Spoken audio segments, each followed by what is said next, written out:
Hola, buenas tardes. Bienvenidas todas, todos y todes a la presentación del libro Violencia, Derechos Humanos y Sexualidad. Nos da mucho gusto desde la Fundación Arcoiris tener finalmente esta presentación. Para, para ello nos acompaña Gaby García, quien es la coordinadora de este libro y que nos da mucho gusto que colabore con la fundación, como siempre. Muchas gracias, Gaby. También nos acompañan Juan Bobadilla y Mariana Cruz para compartirnos sus comentarios y reflexiones respecto a esta publicación. Bueno, pues para empezar me presento, yo soy Andrea Vilés, coordino el área de investigación de la Fundación Arcoiris desde hace 3 años y justamente uno de los eventos que son muy importantes para la organización son los encuentros de sexualidades frente a la sociedad en América Latina y el Caribe que llevamos a cabo cada 2 años. Desafortunadamente a este año por el contexto que enfrentamos no lo pudimos llevar a cabo y entonces bueno, queda pendiente, pero como parte de los resultados de estos encuentros, hemos elaborado varias compilaciones de algunos de los estudios y las investigaciones que se presentan en estos espacios. Y bueno, la publicación que estamos presentando hoy es justamente resultado de estos espacios y de varios años, ¿no? No solamente responden a los encuentros, al encuentro de un año.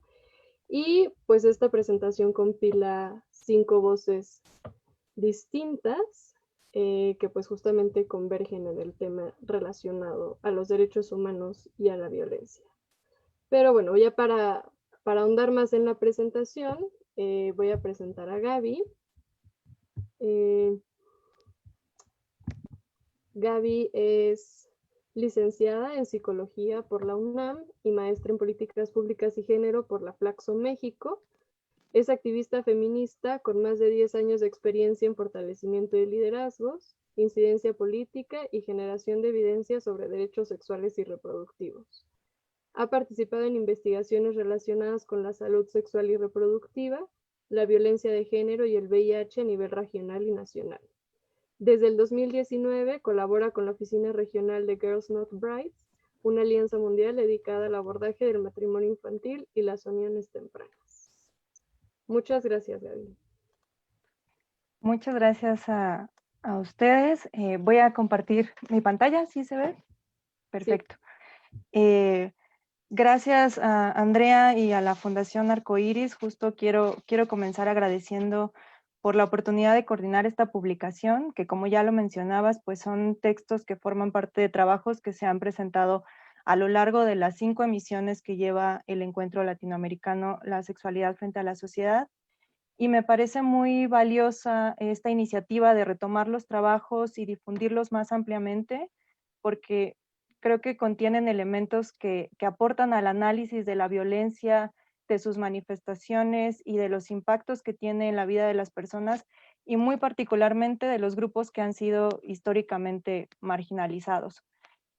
Para mí fue una experiencia súper rica poder sumergirme en estos textos y poder ir desmenuzándolos y encontrar cuál era el hilo conductor para poder fluir en el sentido de las experiencias que estaban ahí plasmadas y que, pues, que son tan diversas.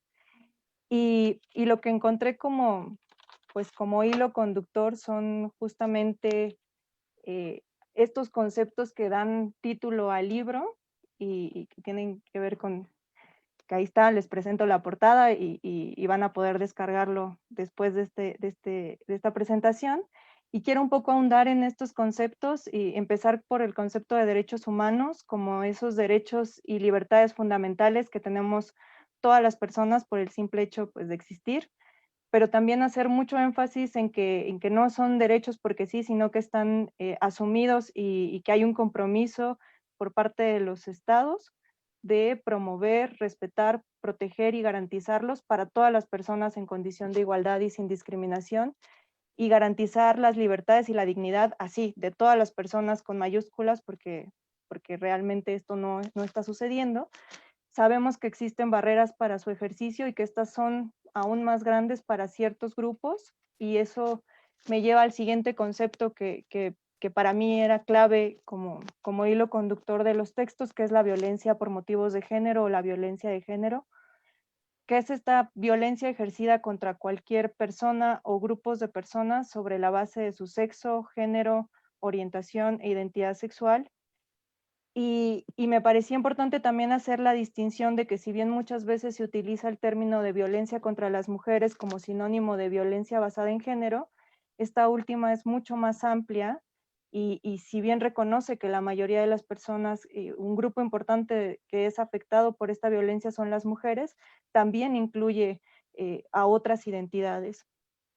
Y recalcar finalmente que esta violencia tiene sus raíces en el sistema opresor patriarcal, sexista, heteronormativo, racista y capitalista, que se fundamenta en la idea de que las personas que no corresponden con ese ideal masculino, de este hombre blanco, heterosexual y con privilegios de clase, tienen un menor valor en la sociedad y por lo tanto se naturaliza e incluso pues se justifica la discriminación y la violencia de la que son objeto.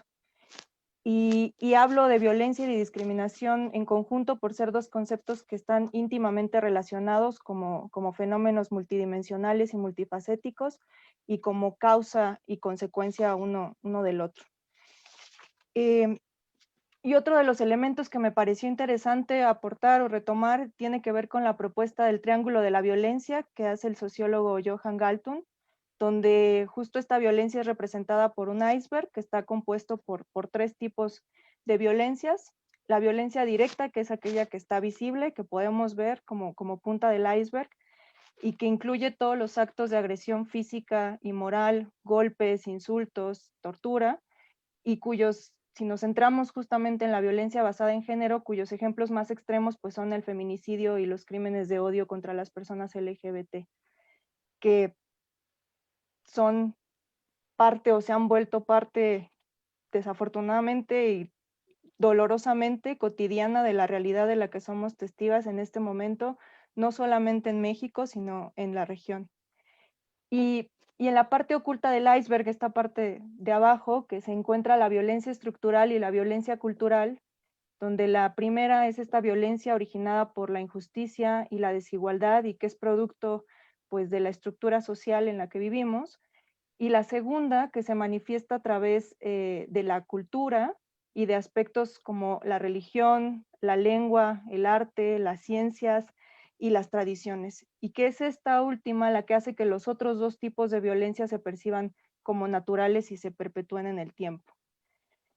Eh, los textos que conforman este libro dan cuenta justo de esta relación entre los diferentes tipos de violencia y también muestran cómo si bien se han conseguido algunos logros que están encaminados al ejercicio de los derechos humanos y a conseguir una vida libre de violencia y discriminación, muchas veces estos logros pues son reflejados a través de cambios en marcos legales y normativos. Su materialización en la vida cotidiana de las personas sigue siendo pues bastante alejada de la realidad y más aún y particularmente en estos grupos que han sido históricamente discriminados y marginalizados. Y para mí es muy importante retomar estos elementos que están en la parte inferior de lo invisible, porque creo que es fundamental no perder de vista que estas violencias tienen raíces muy profundas en desigualdades estructurales y normas sociales, y que quienes estamos haciendo un trabajo de incidencia, pues nuestro objetivo final es precisamente apuntarle a esa transformación de estos sistemas, de estas violencias que sostienen el sistema opresor. Yo lo pienso y lo aterrizo en varios escenarios de quienes estamos en el activismo y quienes nos enfrentamos a estas diferentes circunstancias. En mi caso particular, pues en el tema de matrimonios infantiles y uniones tempranas, suele pasar en la región y creo que en el mundo, que muchas veces los gobiernos tienden a creer que con elevar la edad del matrimonio o prohibir los matrimonios en menores de edad, pues ya cumplieron, ¿no? Que la problemática está resuelta y que entonces pues ya pasemos a otra cosa, ¿no? Palomita y pasamos a otra cosa. Sin ver las estructuras, las desigualdades sociales, estructurales que están detrás de ese fenómeno Y creo que eso es algo que nos pasa no solamente en este tema, sino en muchos otros. Pienso en el reconocimiento del matrimonio igualitario o de la identidad para las personas trans, y cómo estas, si bien han sido luchas importantes que han costado muchos años y muchos esfuerzos, pues necesitamos tener claro que estos son solamente el principio, ¿no? Es una manera de igualar derechos, de resarcir discriminaciones históricas, pero no son el fin en sí mismo, que hay un sistema estructural que tenemos que desmantelar y que nuestra incidencia tiene que apuntar a ese fin. No tenemos, no abandonar estas pequeñas ganancias y estas luchas y estas agendas que tenemos con los cambios legales y normativos, que son pequeños pasos y ganancias que vamos consiguiendo en el tiempo, pero no perder de vista que nuestro objetivo es mucho más grande, que va hacia ese sistema y que va a esta parte invisible que muchas veces justo no percibimos, pero que es en donde está arraigada toda esta parte de violencia y que la perpetúa. Y bueno, finalmente, y para dar paso a mis colegas y que sean ellos quienes puedan ahondar más en sus impresiones, pues quiero compartirles los 5 títulos de los capítulos que forman parte de los textos y sus autoras.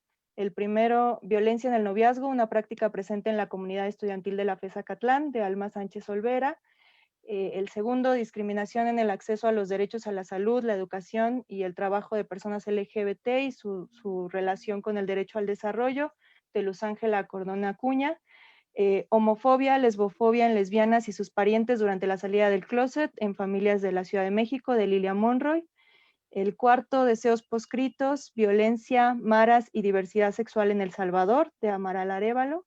Y finalmente, el capítulo de Amandine Fulchirón, de víctimas de violencia, de violación sexual durante la guerra en Guatemala, actoras de cambio.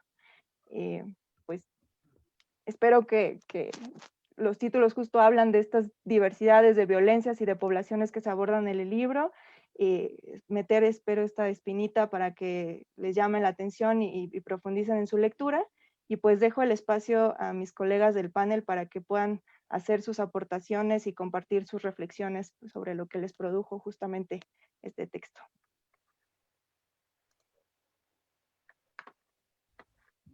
Muchísimas gracias, Gaby, por acercarnos al contenido de este libro, pero además hacerlo como desde una mirada crítica y señalando esto tan importante que es como de no olvidar que el objetivo como de nuestras luchas está en la transformación social desde las estructuras y desde los sistemas que constantemente están perpetuando las diversas violencias, ¿no? Porque además pues son sistemas que se intersectan, ¿no? Está el sistema patriarcal intersectado con el sistema capitalista y colonial y bueno, ¿no? Es importante como tener esto en la mira para ir desmontando, ¿no? Estos prejuicios, estos estigmas que se construyen y que se legitiman a través de las prácticas culturales y justo, ¿no? Irlos desmontando para ir eliminando también la discriminación. Muchas gracias, Gaby.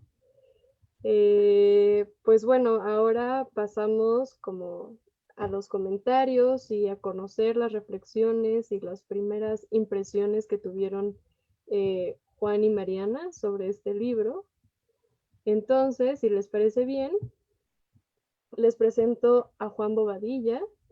Él es doctor en Ciencias Sociales y Humanidades, miembro del Sistema Nacional de Investigadores Nivel 1 y de la Red Temática de Estudios Transdisciplinarios sobre el Cuerpo y las Corporalidades. Asesor del Grupo Académico Universitario Queer UAA de la Benemérita Universidad Autónoma de Aguascalientes. Es autor de 4 libros sobre diversidad sexual.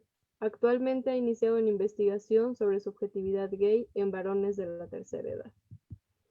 Pues sin más, muchas gracias Juan por haber aceptado la invitación y por acompañarnos hoy y escuchamos atentas tus comentarios y tus reflexiones. Muchas gracias, Andrea. Pues primero que nada, buenas tardes a todas. Me da mucho gusto compartir precisamente este espacio. Agradezco mucho la invitación a la Fundación Arcoiris.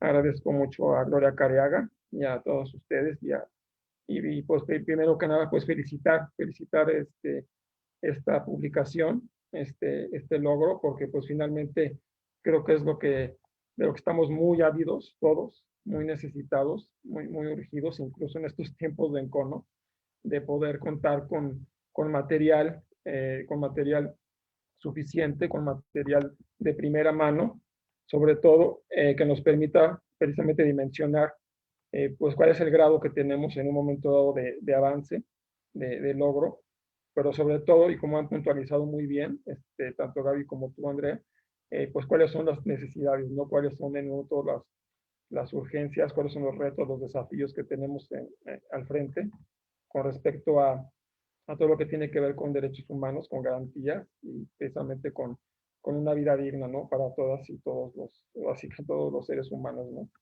Que es yo creo que nuestra encomienda más importante y a la que vemos pues con mayor dificultad, ¿no? Cada vez desgraciadamente, ¿no? Entonces, creo que el libro da muy bien cuenta de eso, de este tipo de fenómenos y de procesos de exclusión que estamos viviendo. Me pareció sumamente interesante, sobre todo, como decía Gaby hace rato, esta cuestión de ir entremezclando realidades latinas que en un momento dado compartimos en muchos sentidos, aun y cuando tengamos nuestras obvias distinciones, pero el hecho de hablar en un libro donde tenemos compilado experiencias de México, de El Salvador, de Guatemala, y tenemos experiencias tan disímbolas, tan peculiares, tan particulares como lo pueden ser los grupos de los Maras, el grupo de Mara Salvatrucha, que por el cual casi siempre hemos tenido referentes bastante, pues digamos, estereotipados y bastante morbosos, mediatizados, y tener un acercamiento académico por esta vía me pareció sumamente interesante. El caso, por ejemplo, del último artículo, en el caso concreto de las actoras de cambio en Guatemala, y lo comentábamos ahorita antes de empezar la transmisión, yo decía pues que me pareció, pues sin duda, ¿no? Creo que es el testimonio más desgarrador, es el testimonio más impresionante, creo que es la apuesta, quizá más, pues digamos que más relevante que pudiéramos tener en el libro en términos de resarcir, ¿no? De resarcir daños, de sanear y de muchos de los retos que ahorita mencionaba, ¿no? Obviamente tenemos tres casos de México sumamente interesantes que me parece también sumamente importante que vayamos en ese sentido revisando, ¿no? Entonces, bueno, esto fue meramente un comentario de introducción. Preparé un pequeño texto que quisiera ir compartiendo y a la par haciendo algunos comentarios, ¿no? Creo que la introducción aquí lo que hace en el libro es que ahora sí que pone de viva voz y hace patente los recientes esfuerzos que se han estado haciendo para garantizar el ejercicio de los derechos humanos, ¿no?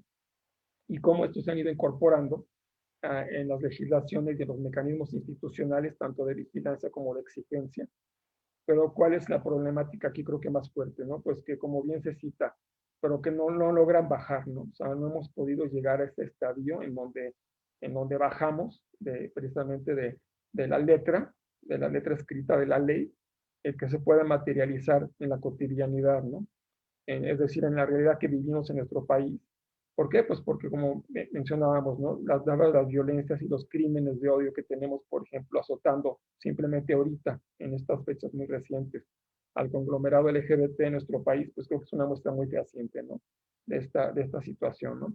Y aun y cuando tenemos, como mencionaba, pues una legislación, tenemos mecanismos institucionales, pero pues ahora sí que la letra no baja, sigue sin bajar. Creo que aquí algo muy importante es que, ya pasando a los textos, enmarcan para mi punto de vista, para mi perspectiva, dos cauces, ¿no? E incluso yo los podría hasta dividir en estos dos cauces. Creo que tenemos tres textos en donde se alude básicamente a la denuncia, a la protesta, a visibilizar la violencia, la muestra, la delata, la desmantela, la desmonta, con todos sus arquetipos, con todos sus mecanismos, y pues ahora sí que muy crudamente incluso cuenta de ella, de esta violencia, pues incluso hasta con sus más mezquinos, ¿no? Y más aniquilantes efectos que puede llegar a tener en la persona humana, como más adelante mencionaré en el caso de las mujeres guatemaltecas, ¿no? en la guerra. Y eso, y aquí yo pondría en ese sentido estos textos, eh, el texto de la violencia en el noviazgo, el texto de la lesbofobia y el texto del acceso a los derechos de salud, trabajo y salud, trabajo, y me fue por ahí hoy. Ahorita uno, pero bueno, en el caso de las poblaciones universitarias, ¿no? Bueno, de poblaciones LGBT.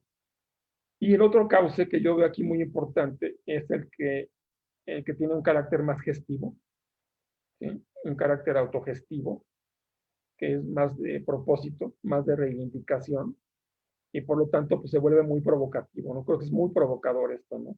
¿Por qué? Porque no solamente procura resarcir los daños, ¿no?, que mencionaba, sino también lucha por reconfigurar, y es reconfigurar un renacer y una posterior proyección en el sujeto o en la sujeta vulnerado, y a veces masacrado incluso, ¿no? Y aquí yo ubico, por ejemplo, los casos concretamente que expone Lilia Monroy, en el caso de las mujeres lesbianas, y el caso de Guatemala. Es decir, tenemos unos artículos que nos documentan muy claramente esta cuestión de visibilización, y tenemos artículos que a la par de hacer eso, tienen muy, muy concreto aterrizaje en términos propositivos de marcos de acción, ¿no? De hecho, pues una de ellas es investigación-acción, ¿no? Entonces creo que esos dos cauces me parecen sumamente enriquecedores, creo que se complementan excelentemente bien. Porque ¿qué pasa? Pues tenemos por un lado que memoria, recuperación, no olvido, se entremezclan y se alternan con crítica, con cuestionamiento, con desestabilización. ¿Para qué? Pues para llegar a la disidencia y posteriormente a la acción, ¿no?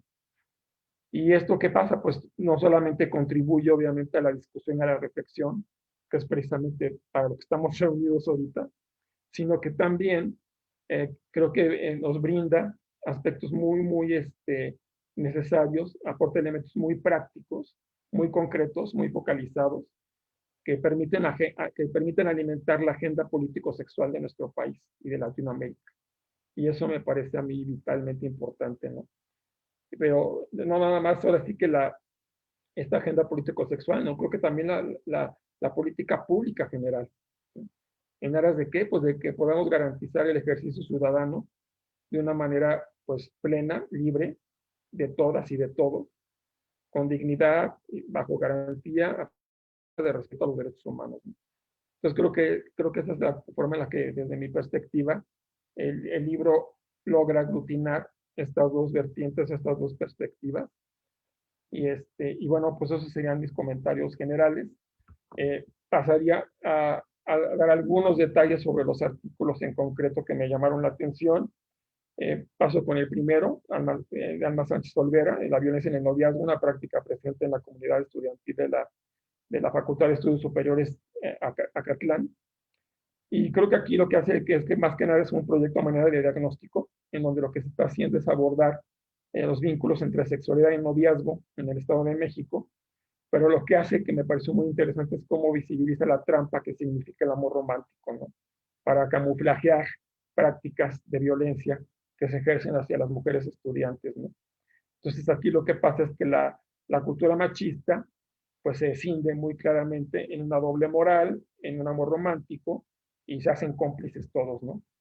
¿Y qué hacen? Pues conformar un dispositivo mandatorio, pues que va a oprimir de maneras a veces muy veladas, y tan veladas que incluso van a ser hasta imperceptibles, ¿no? Creo que algunos testimonios dan ello, ¿no? Y por lo tanto, pues se tiende a veces a normalizar, se tiende a naturalizar, ¿sí?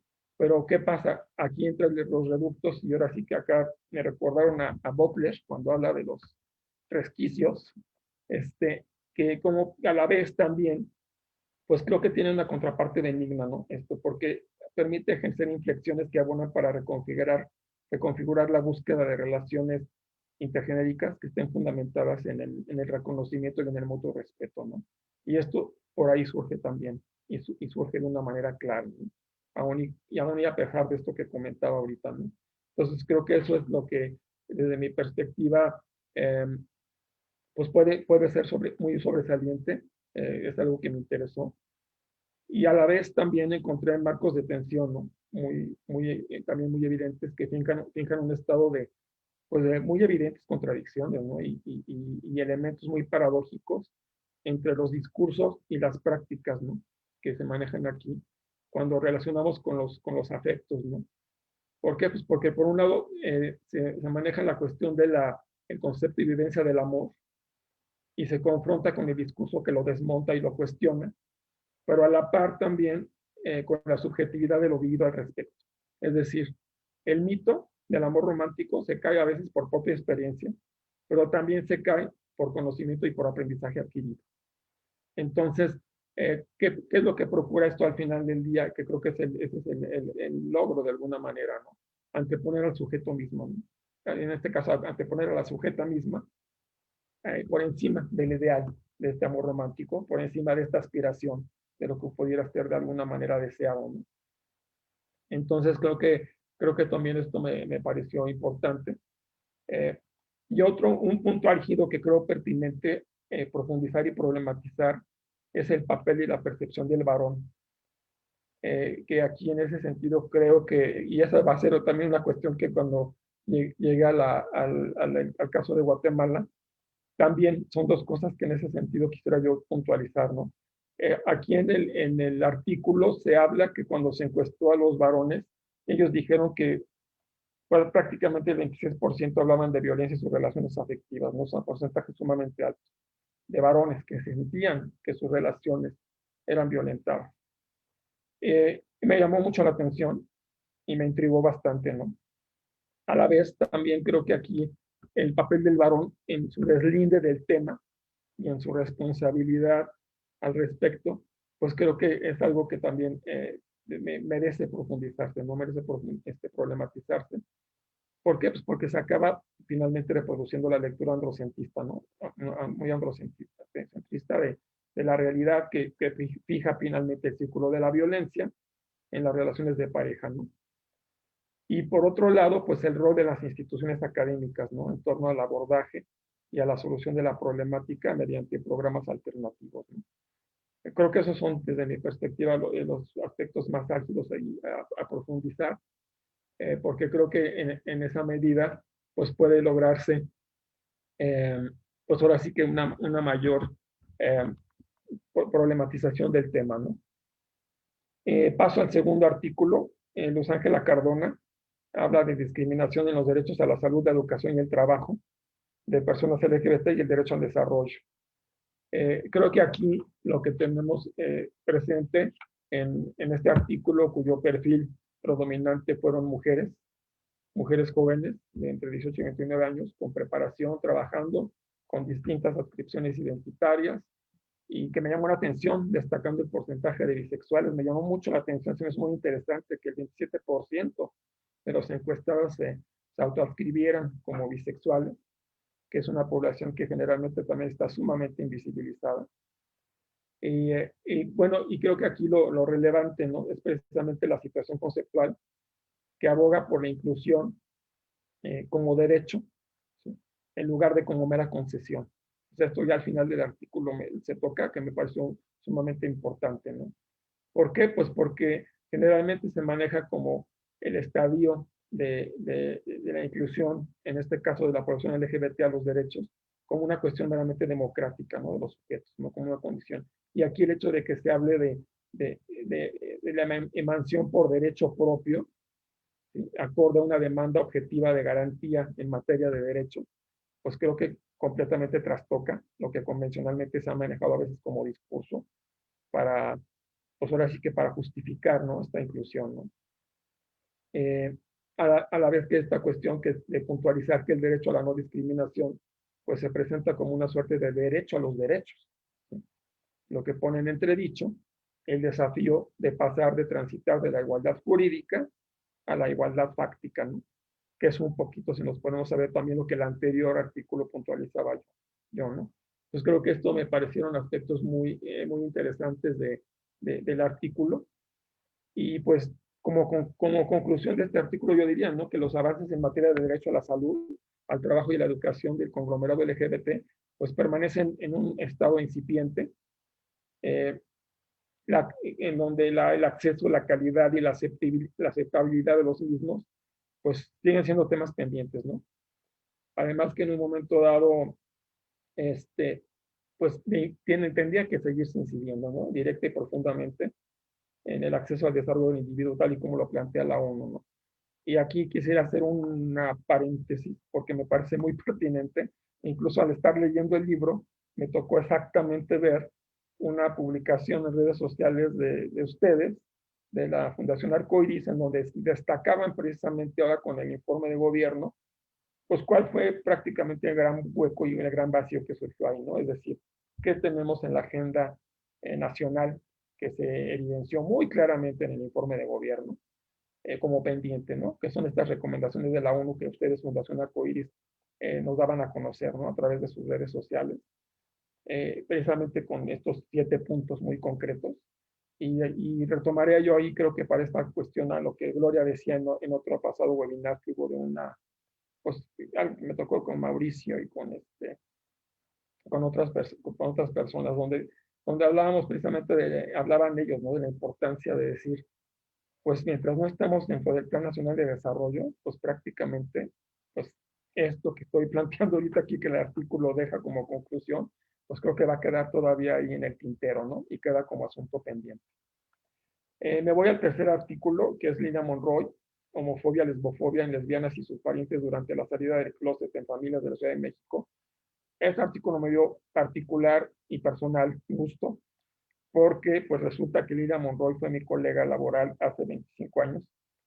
Y entonces encontrarme con ella nuevamente por esta vía, créanme que me dio muchísimo gusto. Fuimos compañeros en el INEGI hace 25 años. Ella era subdirectora de prensa, de impresos, de prensa, era una subdirección. Y me dio mucho gusto, ¿no? Ver a Lilia en estos menesteres que estamos compartiendo. Y se me hizo muy, muy interesante su artículo, el artículo de Lilia, este trabajo, porque me llamó la atención el abordaje teórico que hace. Me gustó que toma distancia, ¿no? De un aglutinamiento que muchas veces se suele efectuar en torno a la diversidad sexual, que tiende a ser hasta cierto punto medio de homologar a veces un poco. Y a mí me gustó que ella se posicione desde una mirada muy autónoma, ¿no? Desde donde la subjetividad y la autopercepción lésbica brinda, además de voz, que no hay mucha voz, no hay mucha voz lésbica en términos académicos. Sí hay mucha voz lésbica en términos de trabajo, pero no de su difusión. ¿Sí? Sí hay mucho trabajo académico, pero no hay mucha difusión del mismo, ¿no? Además de esta voz, pues que en un momento dado resignifica la configuración y la distinción identitaria. Eso se me hizo muy interesante en su planteamiento teórico para llegar precisamente a un proceso de autoidentificación y de inserción en el mundo y de ahí partir a la posibilidad de la disidencia. Eso se me hizo particularmente interesante. También creo que el hecho de que revisa estas trayectorias y estas experiencias subjetivas relacionadas en distintos momentos del proceso de estas mujeres lesbianas capitalinas, profesionistas, de sectores medios, entre 20 y 50 años, que no han sido expulsadas del seno familiar a salir del closet, pero que muestran al menos una relación de pareja. Pues se me hizo muy, muy interesante el abordaje de estas 23 entrevistas y cómo precisamente se va presentando esta cuestión, ¿no? de los resultados que obtuvo, ¿no? Creo que aquí las expresiones homofóbicas y heterosexistas que identificó tanto en los informantes como en los familiares, pues fueron de la invisibilización misma y de la evasión del fenómeno cuando se presentaba dentro de la familia, hasta configurar un pacto de silencio, ¿no? E incluso evitar tocar el tema, además de atribuirle en algunos casos un carácter temporal de confusión a la sujeta, u otras cuestiones incluso de canalización por ahí que estuvieron bastante fuertes, como hablo de 2 casos, uno de violencia y otro de un exorcismo por ahí, que incluso fue sometida a la sujeta. Entonces, pues vemos realmente cuál es la realidad que se vive, ¿no? Creo que el artículo plasma muy bien a partir de la subjetividad de la experiencia de estas mujeres, cuál es en un momento dado la vivencia, aún siendo la Ciudad de México, con todo y que muchas veces se considera como el bastión de la conquista y de las libertades y los derechos, pues creo que aquí el artículo da muy bien, muy claramente cuenta que no podemos en ese sentido todavía cantar victoria en ese plano, ¿no? Aquí todavía se pretende ejercer una corrección para revertir, se vale de la descalificación, del estigma, de la patologización, de la criminalización moral, de la orientación, o incluso la postura, por otro lado, de autoculpabilidad, que sea dolorosa, que sea fatalista, porque pues incluso le designan, ¿no? Le designa a veces un desfortunio, ¿no? Un infortunio al destino de la mujer lesbiana, ¿no? Por parte de los familiares cuando conocen su condición. Además de que obviamente pues sabemos que se da este fenómeno de discriminación que se puede llegar a duplicar o triplicar pues por el hecho de no cumplir con las expectativas de mujer y encontrar incompatible el proyecto de vida lésbico con el establecido con la familia, ¿no? Es decir, toda esta cuestión de casarte, tener hijos, cumplir con, etcétera, con todo el mandato, ¿no? Y aquí me llamó la atención también esta cuestión, ¿no? Del ocultamiento de los familiares infantes, que sigue prevaleciendo este tabú de los niños de conocimiento de la experiencia por considerarlos poco maduros al tema, ¿no? O no suficientemente maduros para conocer sobre el tema y por este pánico sexual que sigue todavía permeando en torno al miedo a confundirlos, ¿no? Creo que en ese sentido sería lo que me parece importante aquí. Como último, diría de este artículo, la reflexión final, pues veo que aquí que hay los roles familiares y su papel en cuanto a responsabilidad, el papel que tiene la edad, la historia familiar, los recursos que tengan disponibles en el manejo de los conflictos. ¿Sí? Creo que son puntos muy importantes, ¿no? En torno a cómo pueden influenciar en las respuestas, ¿no? Que haya en torno a las formas de expresión homofóbica y sexista. A su vez, creo que sobresale la pertinencia por posicionar la homofobia como un problema público y la necesidad de desarrollar intervenciones en materia de política pública para su erradicación, para lo cual, y esto es lo que hablaba al principio, y por eso me parece una aportación muy importante de Lilia, se sugieren diversas recomendaciones tendientes a integrar activamente a la familia dentro del proceso desnaturalizador de la homofobia, lesbofobia y sexismo, tanto familiares y sociales como interiorizados, ¿no? Y también la propuesta de estas medidas afirmativas en términos de equiparación de derechos que cambien a medidas normativas, regulatorias y programáticas. Es muy completa esta recomendación que hace al final Lilia, abarca prácticamente a todos los actores sociales involucrados, pero también todos los tipos de mecanismos e instrumentos que pueden llegar a activarse, tanto desde el Estado como desde las organizaciones sociales, la misma familia y las mismas actoras, ¿no? Las mismas sujetas, ¿no? Entonces esto me pareció muy sobresaliente. Voy al penúltimo, no sé, creo que de tiempo ya voy colgado, ¿verdad? A ver, díganme, porque si Sí, puedes ir cerrando, sintetizando. sería genial. Ok, Unos perfecto. 5 minutos, dice. Ok, perfecto, gracias. Deseos proscritos, violencia, maras y diversidad sexual en El Salvador, de Amaral Arévalo. Pues ya lo decía al principio, ¿no? Aquí particularmente me llamó la atención también este artículo precisamente por estos relatos jurídicos en donde se localizaron los cruces entre miembros de los maras y algún tipo de identidad LGBT para poder precisamente ubicar qué papel se tiene en un grupo de este tipo, ¿no? Estos grupos delincuenciales que fueron importados de los Estados Unidos por adaptados a la sociedad salvadoreña y cómo empezaron precisamente a operar, ¿no? Aquí hablamos de dos grupos concretos, que es el Salvatrucha y el Barrio 18, y cómo creo que aquí lo importante es cómo la norma de sexualidad y de género al interior de los grupos proscriben tanto la prohibición, obviamente, de la diversidad sexual, reproducción del modelo machista, considerando a la mujer como solamente una compañera sexual, asociando a lo homosexual con la mujer, con lo femenino, etcétera. Y pues precisamente estas conductas tan extremadamente violentas, ¿no? Es decir, cuando se identifica la conducta alucida o su simple sospecha, pues procede la pena de muerte, ¿no? Y esto pues está tremendamente grave, ¿no? ¿Por qué? Pues por el desprestigio que le ocasiona al grupo, ¿no? Y esto pues es finalmente una réplica, pero obviamente llevada al extremo pero pues de la percepción social que se tiene de la homosexualidad en el pueblo salvadoreño. Entonces, hasta cierto punto aquí diríamos que el grupo viene a capitalizar de manera extrema y exacerbada lo que a nivel social pues ya está prescrito previamente, ¿no? Las prácticas homoeróticas solo se pueden concebir dentro de una violación, ¿sí?, a manera de castigo. Entonces, de ahí que vemos que la violencia se convierte en el epítome de identidad y de pertenencia, ¿no? Es el elemento que brinda sentido al sujeto, ¿no? Desde lo individual, pero también a nivel de grupo.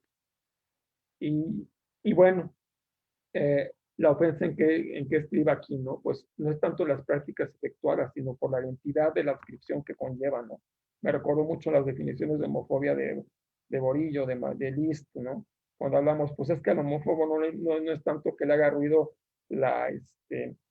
el que haya sujetos que tengan relaciones sexuales del mismo sexo. Lo que más le priva al homófobo es la muestra pública de ello, ¿no? Eso es precisamente, ¿no? No tanto que se amen entre hombres o entre mujeres, es que haya una muestra pública, porque eso otorga obviamente un espacio en el universo simbólico, ¿no? Y por lo tanto legitima. Yo nomás terminaría de este artículo diciendo que el ejercicio de la violencia pues es la forma habitual para lidiar con la diversidad sexual, tal y como lo evidencian los relatos. A su vez, las personas LGBT aprenden o tienen que aprender a hacer uso de la violencia para zanjar sus dificultades, para satisfacer sus deseos e incluso para gestionar sus diferencias, aún hasta entre pares, ¿no? Lo cual también es bastante grave. Y bueno, paso al último, ya para terminar, las víctimas de violación sexual durante la guerra en Guatemala, actoras de cambio, de Mandín Flucherón. Este es un resultado de un trabajo colectivo entre grupos activistas, organizaciones civiles y feministas independientes. Y Actores de Cambio aquí viene a sintetizar este esfuerzo que se transversalizó, ¿no? Y que pretende, pues, resarcir, ¿no?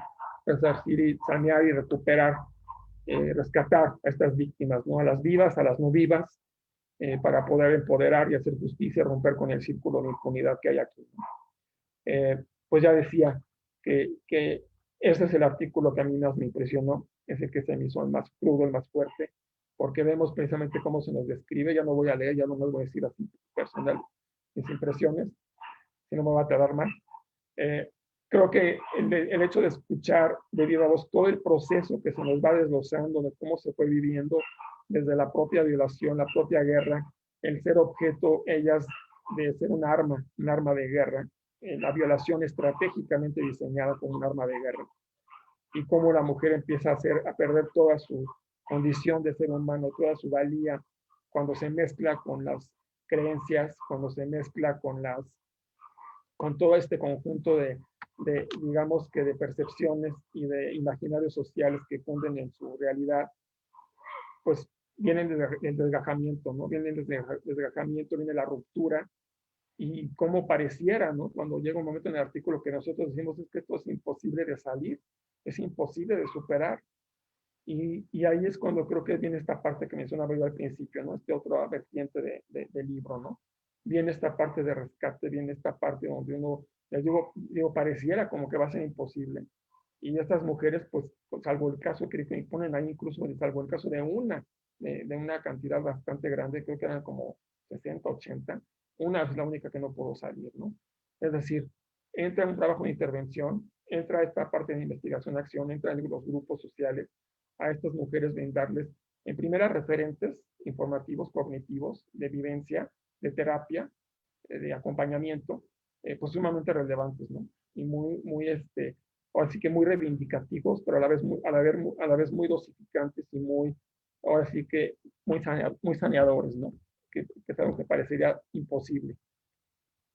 Y por otro lado, viene esta recuperación en la que estas mujeres, aún y adaptando en muchos casos a sus propias realidades, que siguen siendo de bastante vulnerabilidad, de bastante adversidad.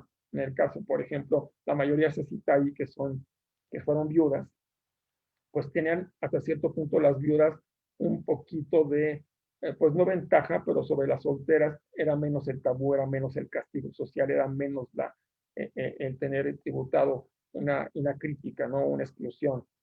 A lo que voy con esto es que cada uno en su posición, como les llaman ahí, madres casadas, madres esposas, viudas y solteras, pues cada uno en su conducción fue reconstruyendo y fue reconfigurando desde su propia identidad hasta cómo se iba a insertar en el mundo y qué iba a hacer por sus compañeras y qué iba a hacer por el grupo y cómo iba a ejercer precisamente un acompañamiento y una vivencia que a lo mejor su vida personal quizás ya no tenía en un momento dado por el hecho de ya no tener un esposo o por este castigo social, no tenía algo de aliciente, pues al aliciente venía a ser las compañeras, ¿no? Y venía a ser ejercer una vida pública. Y creo que este paso de hacer de lo personal lo político, que se me hace vital en el artículo, como es un ejemplo muy claro. Todos sabemos muy bien de esta frase, ¿no? Precisamente tremendamente, ahora sí que a veces vuelta cliché, que lo personal es político, pero creo que cuando la llenamos de contenidos, cuando la vaciamos y la llenamos de contenidos y de contenidos de esta magnitud, como este caso de este artículo, cobra no solo sentido, cobra vigencia, cobra vitalidad y cobra muchísima fuerza, ¿no? Y creo que el artículo en ese sentido es un perfecto ejemplo de cómo podemos hacer de lo personal, de lo individual, algo colectivo y algo político de suma incidencia y de suma trascendencia, ¿no? Y pues bueno, con eso terminaría. Una disculpa si me excedí, pero pues es que era muchísimo el material y la verdad da para mucho.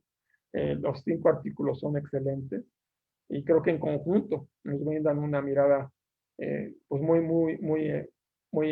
rica, ¿no? De mucha riqueza, ¿no? Y para mucha reflexión, para mucho debate. Muchísimas gracias. Gracias a ti, Juan, por tus comentarios y por tus reflexiones tan enriquecedoras y detalladas y provocativas e invitativas. Bueno, no sé si existe esa palabra, pero que nos invitan, ¿no? A leer este libro y a reflexionar al respecto. Me quedo mucho con la idea de cómo las reflexiones que causaron estos textos siguen vigentes en muchos casos, ¿no? Las reflexiones, las recomendaciones, los pendientes y los desafíos siguen siendo similares y bueno, eso quiere decir que es importante lo que se ha avanzado, pero que tenemos que seguir, ¿no? En este camino, desde distintas trincheras, ¿no? Desde la parte académica, ¿no? De investigación y de articularla con el activismo, ¿no? Y que sea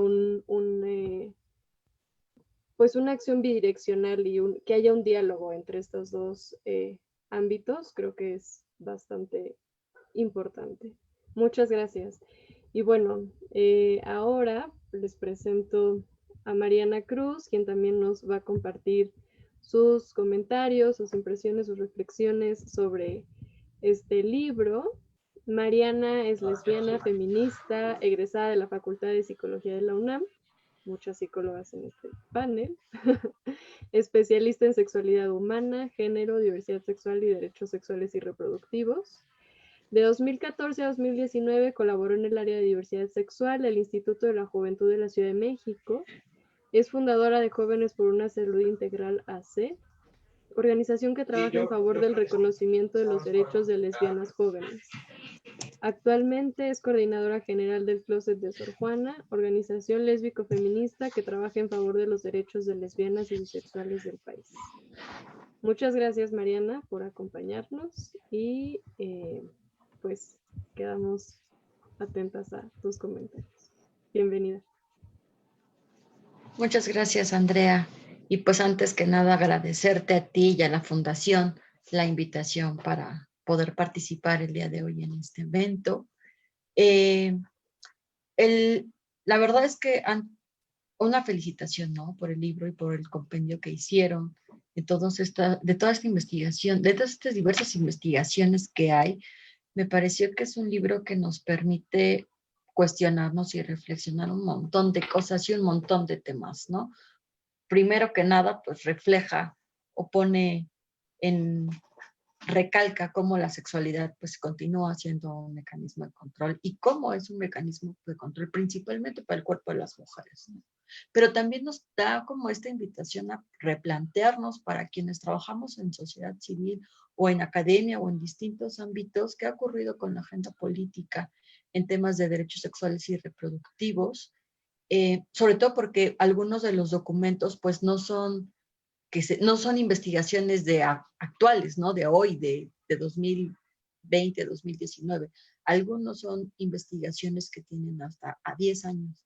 Y entonces me cuestiona un montón como el qué hace falta, ¿no? ¿Cómo vamos?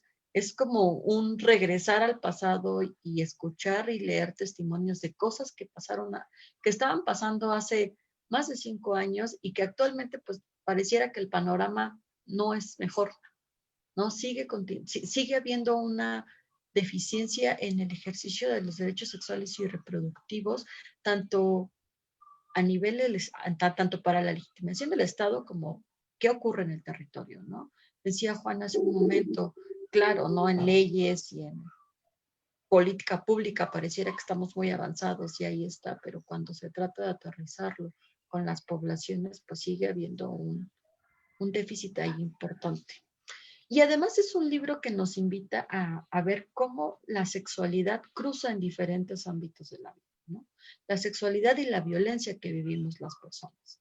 No nada más se trata de hablar de un tema, ¿no? Sino incluso yo no me había cuestionado, ¿no? Por ejemplo, el asunto de las personas maras y lo LGBT, ¿no? Este cruce que pareciera como tan alejado, pero tan real en nuestra cotidianidad y que me deja como cuestionamiento de todos los otros cruces en los que estamos las personas LGBT o que vivimos las violencias, que vivimos las mujeres, etcétera, ¿no? O sea, como nos da pauta para poder cruzar e incluso volarnos y cuestionarnos un montón de otras cosas que cruzan en torno a la sexualidad, las mujeres, la población LGBT y cómo sigue habiendo una deficiencia en el acceso pleno a los derechos sexuales y reproductivos, ¿no? Y sobre todo a una vida libre de violencia.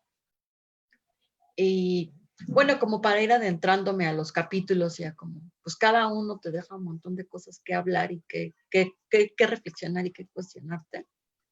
En el primero que habla sobre la violencia en el noviazgo, que se da como en específico en el contexto de la FES Acatlán, que es una de las facultades de estudios superiores que tiene la UNAM, que está en el Estado de México, en un municipio como Naucalpan, que tiene características específicas y que además alberga a mucha población joven del Estado de México.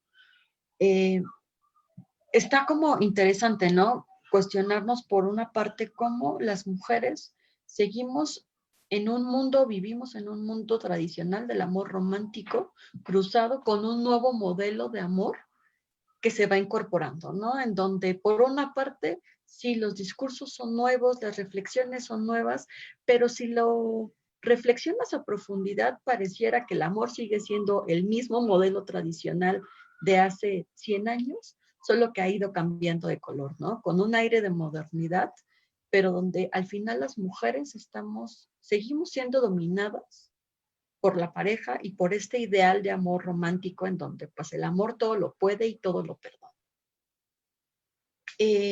También, ¿no? El capítulo pues nos lleva a la reflexión de cómo las mujeres vivimos violencia o viven violencia con sus parejas, pero en estos contextos escolares. Mucho se ha hablado tanto desde sociedad civil como a través de las diversas secretarías del Estado de la violencia en el noviazgo, pero no me había tocado como leer un documento más a profundidad que hablara como en cosas tan específicas como que sí la violencia en el noviazgo, pero además cómo esta repercute en tu situación académica, ¿no? Cuando estás estudiando, cómo las mujeres narraban pues ya querían dejar de ir a la escuela o pusieron pausa a sus estudios para evitar acercarse para poder evitar estar cerca de los agresores, ¿no? También nos pone en pauta, nos refleja mucho cómo estos tipos y modalidades que tenemos las mujeres cuando se vive violencia en este espacio tan particular como es la escuela, ¿no? En este contexto, pero además también recopila violencias que vivían las estudiantes en sus casas y que también eso me pareció bastante interesante, ¿no? Como de pronto pareciera que cuando hablamos de violencia hacia las mujeres, se piensa como si solo lo viviéramos en un momento muy específico, en una etapa muy específica de la vida y de una manera muy particular.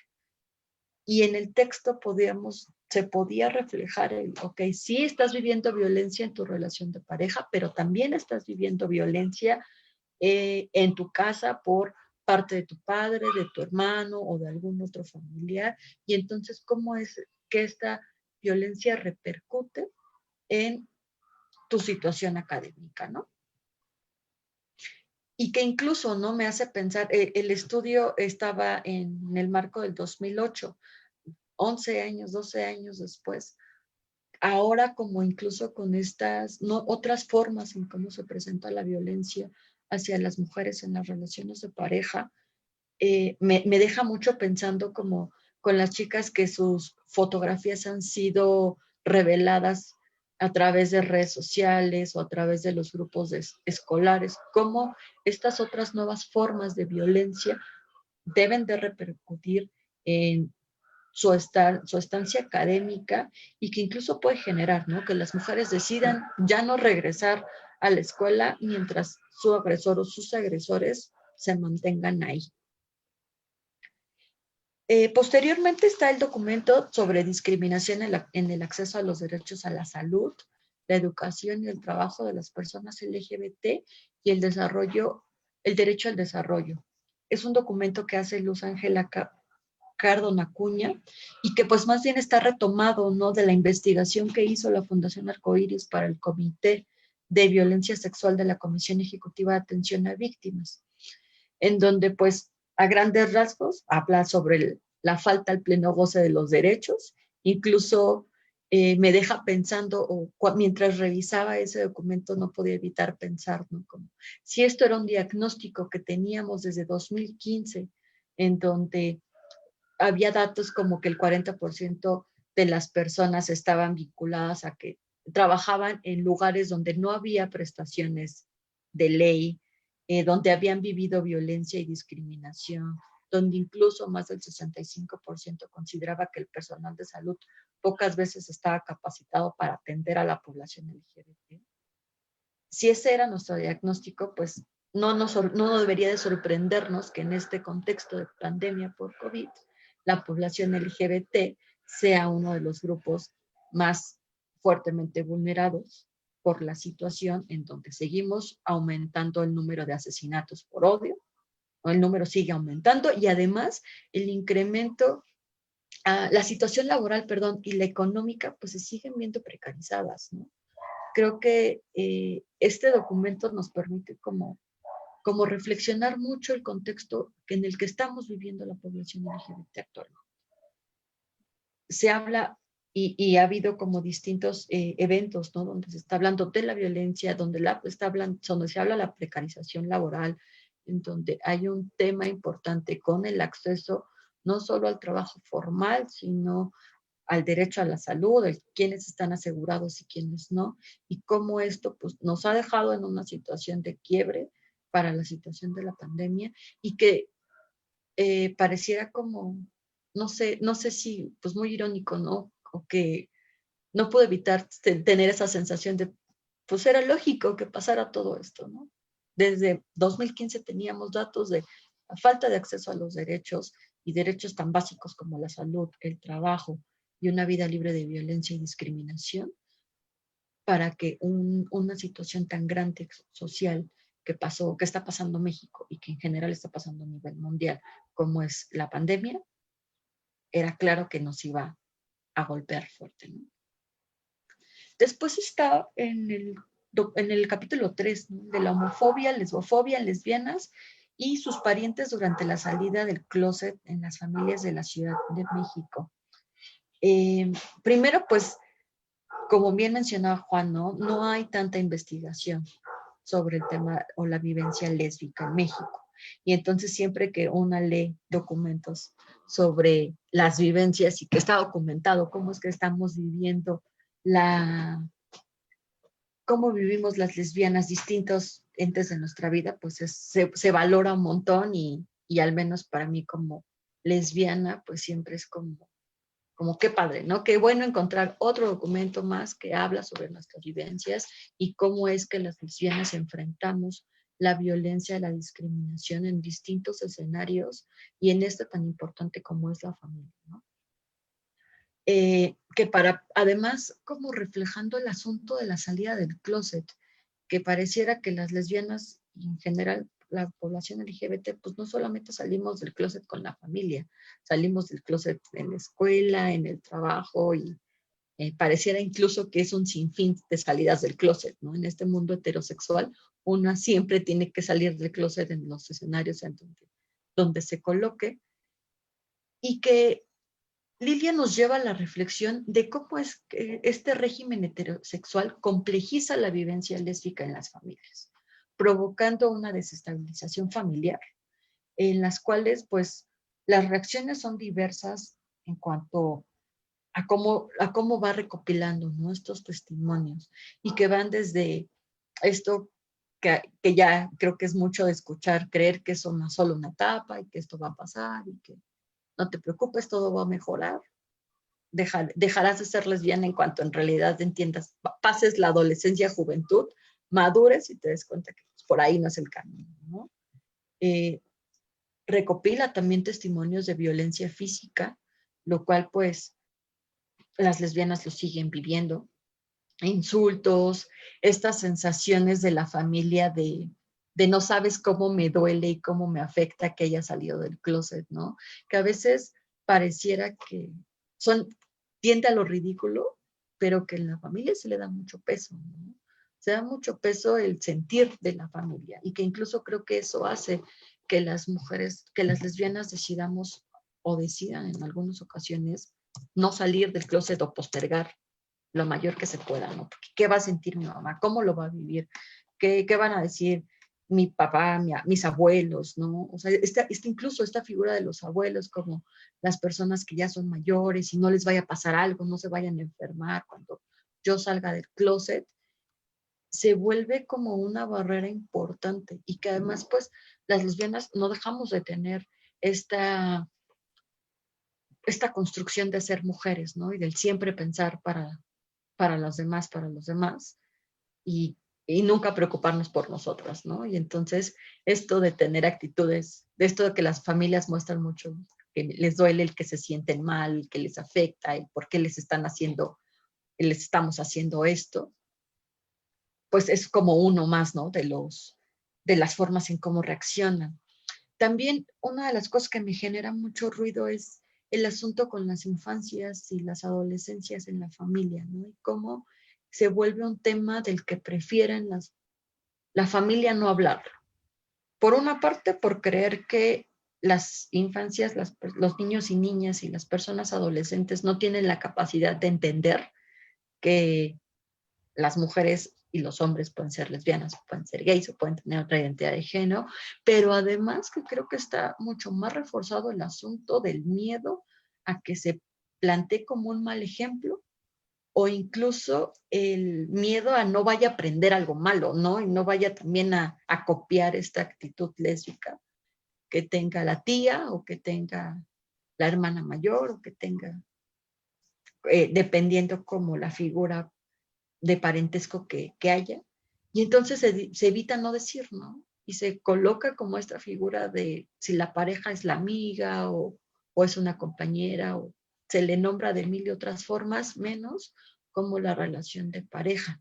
Y que pues deja incluso, ¿no?, de entrever, o algo que me gustó mucho de ese capítulo en particular, es que no solamente compila los testimonios de las lesbianas, sino también de la familia, ¿no? Sino también hay entrevistas a distintas figuras, tanto la tía, la hermana, la mamá, en donde cuentan como su experiencia y su vivencia y cómo reflejaba, ¿no? Cómo vivieron esta salida del closet, que al final es un proceso que la familia lleva más adelantado, más atrasado que las propias lesbianas, ¿no? Creo que eso es algo importante, que una como lesbiana pues debemos de entender que nuestra chamba está en salir del closet, en trabajar con esa lesbofobia interiorizada que pues mucho está reforzada por los discursos de violencia y discriminación, tanto del exterior como de la propia familia, y que pues ya la familia tiene que llevar su propia chamba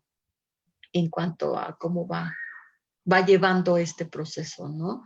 Y cómo cómo este mismo proceso hace que empiece desde la familia como más nuclear, mamá, papá, hermanos, y después se va como extendiendo hacia familia más extensa y posteriormente con los espacios o con las otras redes que llegan a tener las familias, ¿no?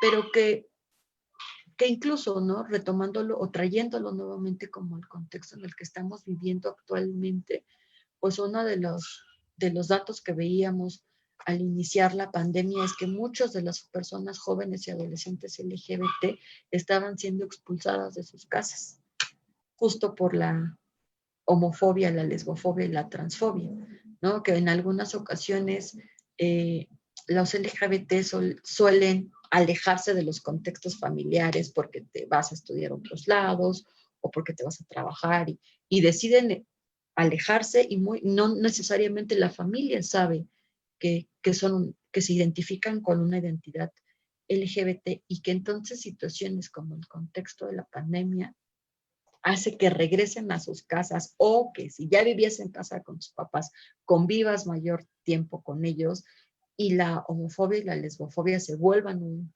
un detonante para la violencia y que tenemos adolescentes y jóvenes todavía en este momento expulsados de sus casas porque las casas no son lugares seguros, ¿no? Y entonces, pues este capítulo no evitaba que pensara como esa parte, ¿no? Como la lesbofobia pues cruza y que cruza no solamente en el día a día de las lesbianas, sino en situaciones tan complejas como es el contexto de la pandemia por COVID. Y bueno, continuando con los siguientes documentos, pues también está el cuarto, que es el que se titula Deseos proscritos, violencia, maras y diversidad sexual en El Salvador. Y mencionaba en un inicio, ¿no? Un documento que de inicio me pareció bastante interesante, porque pues de pronto se nos olvida, ¿no? Como hacer los cruces en cómo las poblaciones LGBT estamos inmersos en otros espacios y además en un contexto tan específico como son los maras. Y que además habla, ¿no? Primero hace como una introducción en cómo, qué significa ser mara y ser además LGBT. Cuando además los maras como públicamente han marcado que pues, está prohibido ser homosexual o ser lesbiana o identificarte con alguna otra identidad no heterosexual y que quien lo sea va a ser penalizado a muerte y si se sospecha de que eres LGBT o eres descubierto, pues, el camino a seguir va a ser la muerte. Y pues incluso como reflexionan, ¿no? Bueno, pues si uno sabe cómo que el ser mara no está permitido ser LGBT, pues entonces, ¿por qué los LGBT se convierten en maras, no? Y ahí Amaral hace una reflexión interesante marcando que pues hay muchas ocasiones las personas primero entran a la pandilla o entran a ser maras porque lo hacen desde la adolescencia y posteriormente, o sea, en este proceso de conforme vas creciendo, pues también te vas descubriendo y te vas identificando, ¿no? Como lesbiana o como gay. Porque además hay una cosa muy marcada en que la población trans, pues no es parte del ser mara, ¿no? Sí, están completamente negados. Se identifica que pueden ser como conocidos la población trans, pero no hay documentación de que dentro de los grupos de los maras haya población trans. Solamente está documentado que hay mujeres lesbianas u hombres gays. Y entonces, pues, conforme vas creciendo y te vas descubriendo como lesbiano, como gay, que además ya estás dentro de una pandilla como esta, pues los testimonios que se recaudan, pues es como el completo silencio, ¿no? No decirlo, no nombrar cuál es la identidad que se tiene. Y que incluso, ¿no? Porque además dentro de este mismo grupo solamente se tiene permitidas las prácticas sexuales homoeróticas a través de violaciones por castigo o como para remarcar quién es quien tiene el poder ahí. Si no es bajo estas dos lógicas, entonces no está permitido. Y es un documento que compila pues varios testimonios de violencia y de asesinato a gays y a mujeres lesbianas, tanto cuando se descubre su identidad como cuando se sospecha, ¿no? O por algún comentario ahí mal acomodado que hiciste, ya puede ser víctima de violencia. Y que también algo que era interesante, o que, bueno, me pareció muy interesante del documento, pues es este pacto de amistad que se hace y que es la única cosa que te puede salvar de no ser asesinada o asesinado cuando te descubren gay o lesbiana. No, es decir, este pacto de amistad, o así es como lo nombra en el documento, cuando eres muy amiga o muy amigo de una persona con una jerarquía alta dentro de la pandilla, si se descubre que no, pues puede que él te otorgue el perdón, ¿no? Y entonces si esa persona, en su mayoría hombres, te otorga el perdón y dice, ok, no pasa nada, pues te salvas. Pero si no tienes pues esas redes, muy probablemente la situación sea muy desfavorable. Y que además es un documento que nos deja entrever que los LGBT estamos en todos lados, ¿no? De alguna manera nos encontramos en cualquier otro contexto. Pienso incluso como no se habla tanto de las poblaciones indígenas y la población LGBT u otras pandillas que tenemos en México y que existen además en América Latina, y que desafortunadamente hemos aprendido a adaptarnos en los espacios de violencia.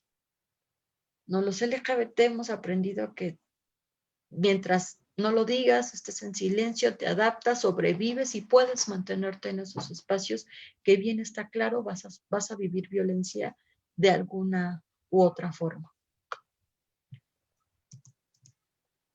Y me parece bastante espeluznante, ¿no? Escalofriante pensar que como mujer lesbiana, una sepa que hay ciertos contextos en donde se corre el riesgo tu vida por el hecho de identificarte con alguna identidad LGBT y que entonces eso en automático se tiene que volver como tener cuidado y tener sigilo, pero además también seguir cubriendo como las necesidades, decía incluso el propio documento, ¿no? Porque el tener prácticas sexuales pues se sigue manteniendo, pero estas van a tener que ser con sigilo y dentro del anonimato y buscando como todo aquello que se tenga que hacer para evitar ser descubierta o descubierto y ser víctima de violencia. Y finalmente el capítulo que al igual que Juan me pareció muy interesante, pero bastante complicado de leer. Se titula De víctimas de violación sexual durante la guerra en Guatemala a actores de cambio. Ese capítulo, a diferencia de los otros, no digo que porque no sea grave la violencia de las otras formas, me pareció muy complicado tanto para leerlo. No me tuve que tomar mis pausas y mis respiros y lo empezaba a leer y después lo dejaba y continuaba como con otras cosas, porque documenta un tema pues bastante fuerte, como no solo la violencia sexual que vivimos las mujeres, sino el contexto en el que esta violencia se encuentra. Y que el texto pues nos habla de cómo las mujeres durante las situaciones de guerra pues siempre estamos expuestas a ser carne de cañón, ¿no?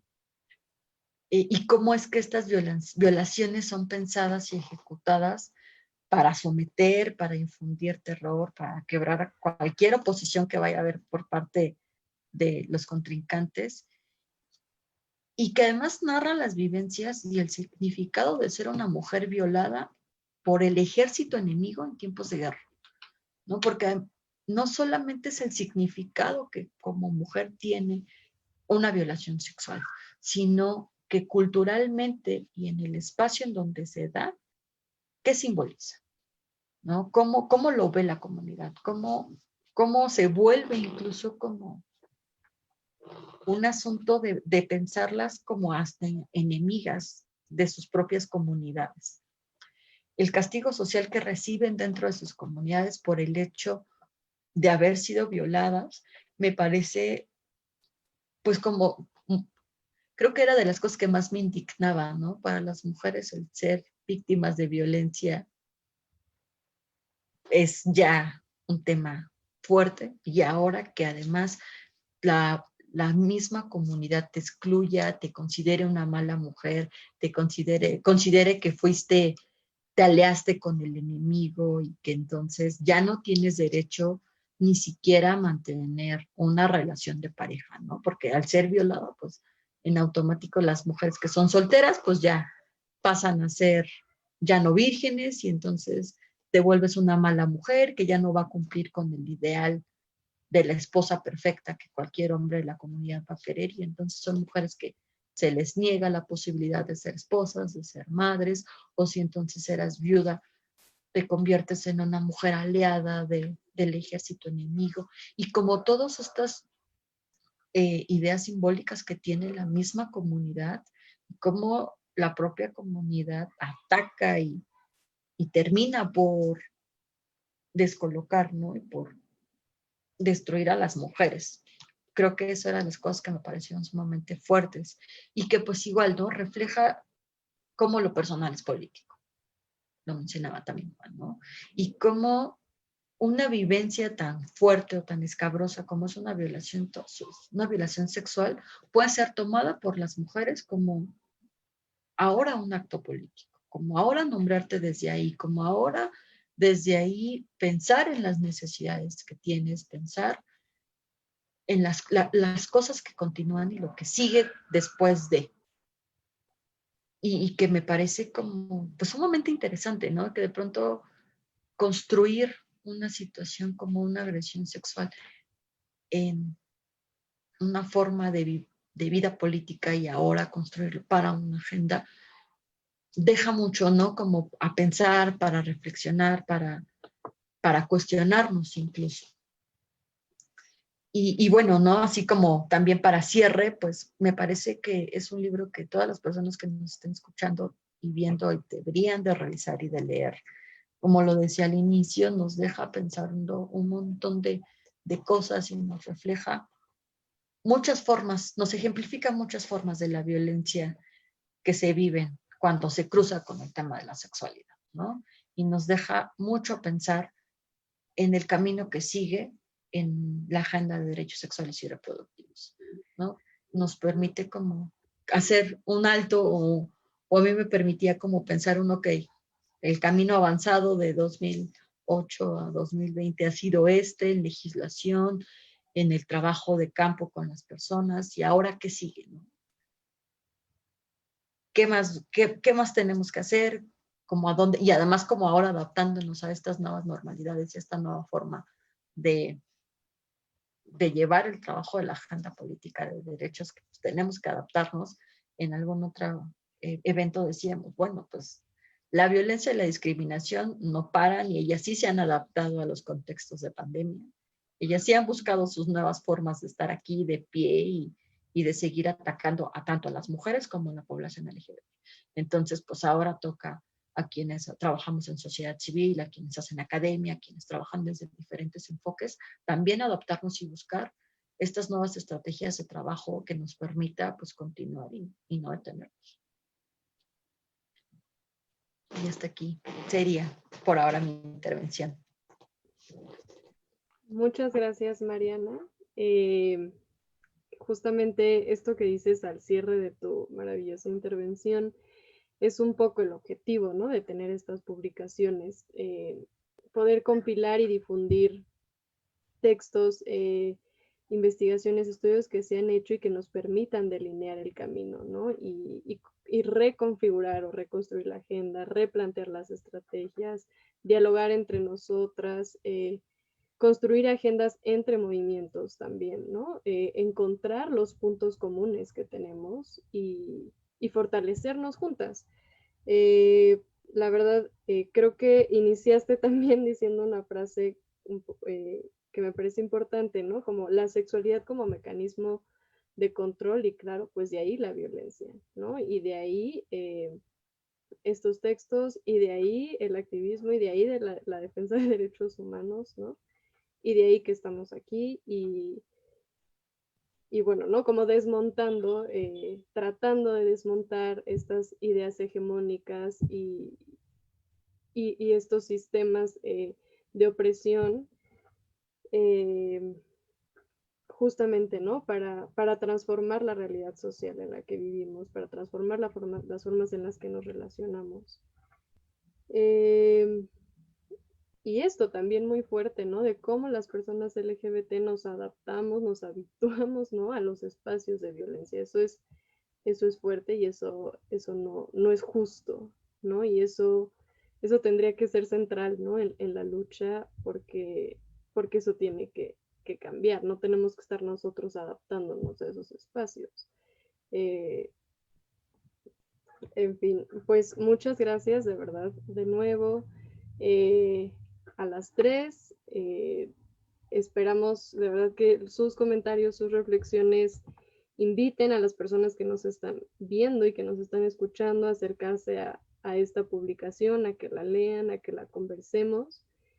Y pues para cerrar, yo nada más les pediría, bueno, les leo una pregunta y un par de comentarios que tenemos, que a lo mejor pienso se podrían abordar perfectamente en sus conclusiones, y quizá también pensar, ¿no? En esto que ya decía después de la intervención de Juan, de cómo vemos que siguen vigentes, ¿no? Y que Mariana además retoma, ¿no? Y sobre todo muy al contexto actual de cómo es posible que tenemos estos datos y qué hicimos, ¿no? Y entonces ahora qué sigue. Y estamos enfrentando esta pandemia viendo justo cómo las personas LGBT, las mujeres, las niñas, somos poblaciones en una alta situación de vulnerabilidad, que estamos enfrentando formas de violencia exacerbadas y bueno, ¿no? De alguna forma lo veíamos venir, pero ¿qué hacemos? ¿Cómo hacemos para que no vuelva a suceder esto, ¿no? Entonces, bueno, Gloria justamente nos dice muy interesante análisis de Gabriela y Juan sobre las violencias y su papel social. ¿Cómo la sexualidad adquiere relevancia en estos procesos y por qué? Igual, si quieren retomarlo para las conclusiones, creo que un poco Mariana lo abordó, pero si quisieran ahondar más. Laura Viadas hace un comentario: la importancia del activismo desde los distintos ámbitos, pero en un eje compartido. Los derechos sexuales son, como cualquier derecho, se ejerce. Al ser violentado solo queda continuar evidenciando, y en ello luchar, y luchar es educar. Gloria también comenta: la mirada de defensa de derechos de Mariana, muy importante para la construcción de agenda. Laura Viadas: el origen, la vulnerabilidad, la familia y la sociedad, las instituciones. Desde el ámbito privado hasta lo público, tenemos que observar puntualmente las derivaciones conductuales. Sí, dice. Ajá. Extraordinario recorrido de reflexiones. Alice Patiño: el trabajo de recopilación de información es invaluable. Dar voz por medio de un documento a las personas que han sufrido violencia se agradece y permite reflexionar. Gracias. Pues gracias a las personas que hicieron comentarios, que dejaron alguna pregunta. Entonces, pues si quieren cerrar, igual sería interesante justo aterrizarlo al contexto actual, ¿no? En el que estamos viviendo, en, pues sí, este momento de pandemia. Entonces, ¿quieren seguir el mismo orden o...?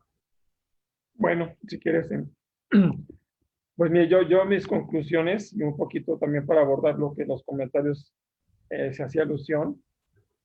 Yo creo que hay, no sé, 3 grandes temas que tendrían que en un momento dado, pues quedar como puntos, ¿no? Para trabajar, para seguir analizando, para seguir reflexionando.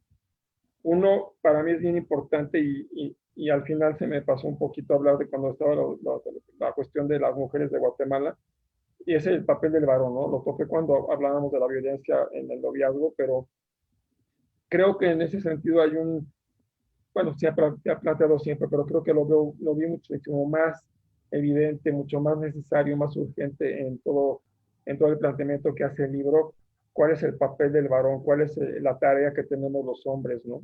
Y que en un momento dado no hemos podido o no hemos querido sumarnos a toda esta, ahora sí que a todo este sistema, todo este mecanismo, todo este dispositivo que busca precisamente desmantelar, ¿no?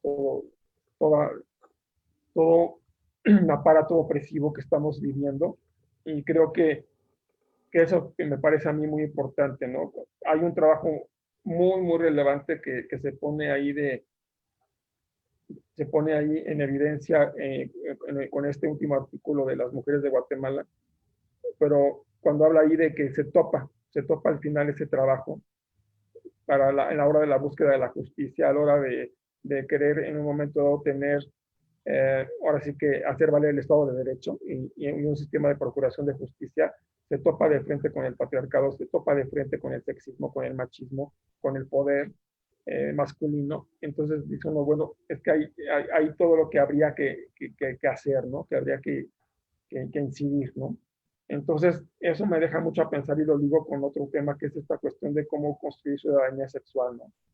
Creo que tenemos estrategias y tácticas que hay que profundizar y que hay que trabajar y diversificar, enriquecer y ahora sí que buscar nuevos caminos, nuevas formas, ¿no? Porque yo me pongo a pensar, y ahorita que hablamos del contexto actual y que invitabas tú precisamente a reflexionar y pasar esto al contexto actual, pues las derechas, si nos ponemos a ver, están muy fuertes y están contrarrestando y están contraatacando y están ejerciendo pues una labor que la verdad están haciendo muy bien. Entonces creo que tendríamos que ver cómo las derechas, en primera yo algo que veo que hacen bastante bien es su capacidad de generar alianzas.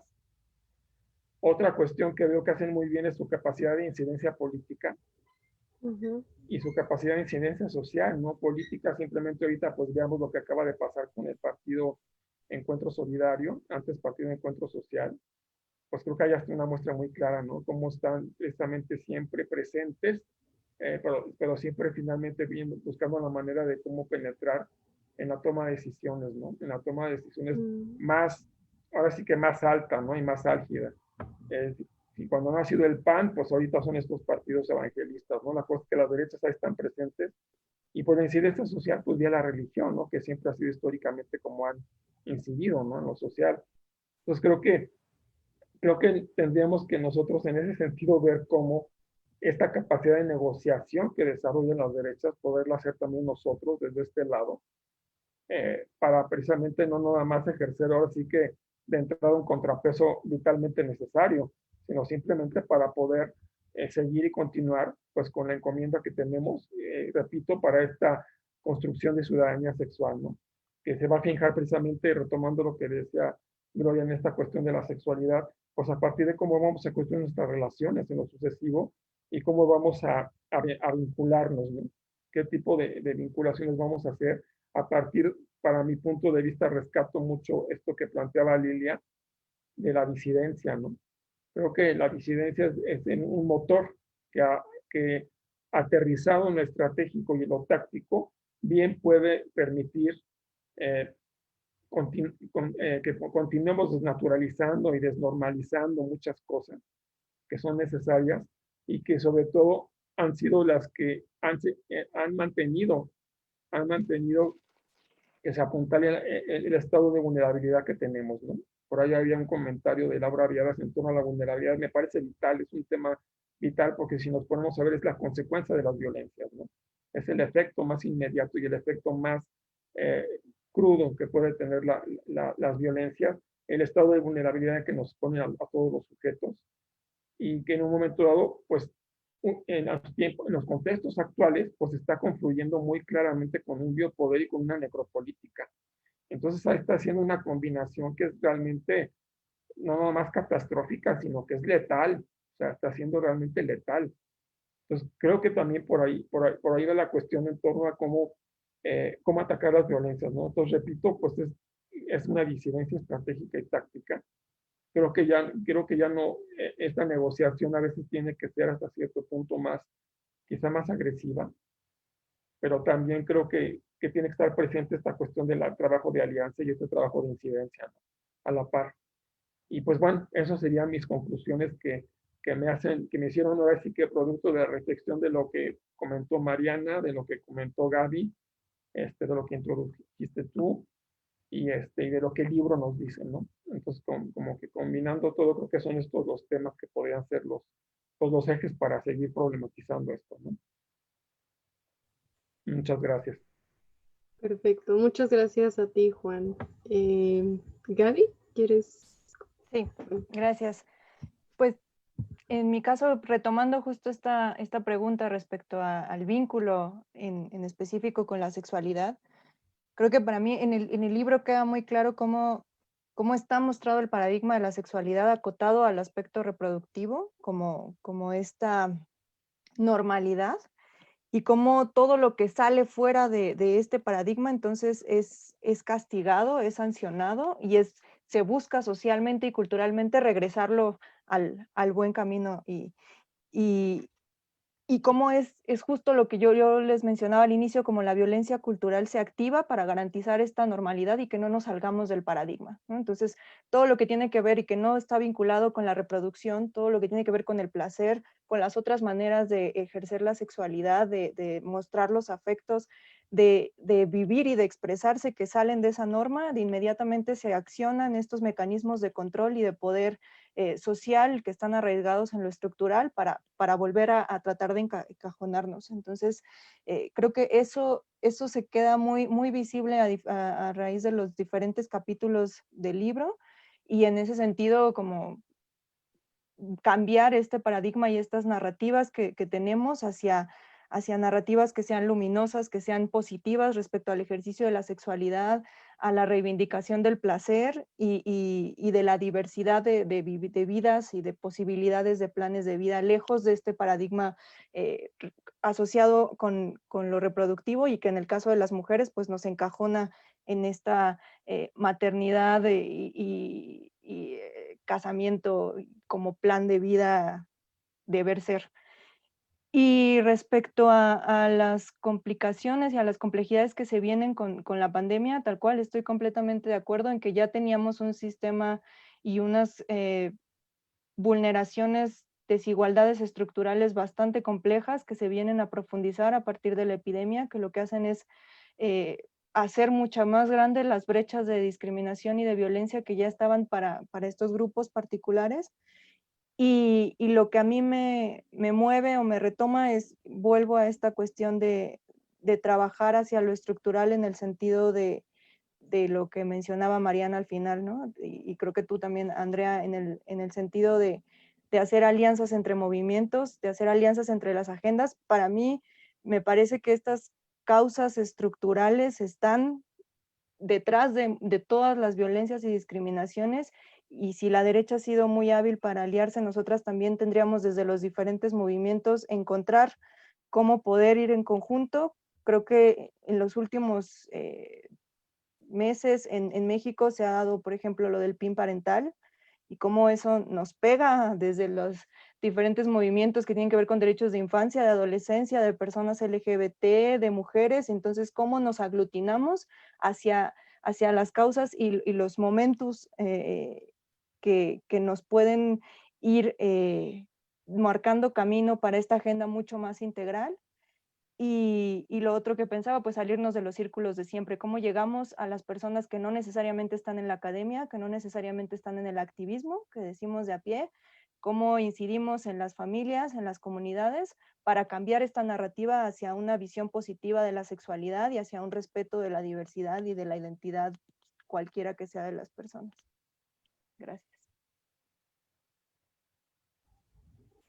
Muchas gracias, Gaby. Todo un desafío acercarnos a las personas que no están, ¿no? Cercanas al activismo, ¿no? O a la academia. Y quizá justamente esa es una de las estrategias exitosas también de estos grupos conservadores. Están muy cercanas a la población, ¿no? De a pie, justamente como decía Gaby.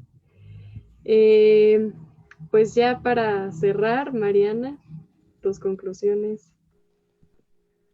Pues justo, ¿no? Es un contexto complicado, es una situación compleja, no solo no solo por el contexto de la pandemia, sino porque además estamos en una situación política en donde tenemos una administración de gobierno que no reconoce los derechos sexuales y reproductivos, que es incapaz de reconocer los asesinatos que están, que siguen continuando para las personas LGBT, que es incapaz de reconocer los altos índices de feminicidio que tenemos en todo el país. Entonces, eso por supuesto que complejiza estructuralmente, ¿no? Hay todo un andamiaje legal y ya en documentos y todo, pero tenemos una administración de gobierno que no reconoce el ejercicio de los derechos de nada. Y eso, por supuesto, que a los grupos en situación vulnerable nos coloca en mayor vulnerabilidad, ¿no? Nos coloca y complejiza mucho más el acceso y el goce pleno a nuestros derechos, incluso a nuestra vida, ¿no? O sea, yo, pues es como bastante doloroso de pronto como ver todos los días una nueva mujer asesinada o un nuevo activista LGBT asesinado y que los números siguen subiendo y que los números siguen subiendo.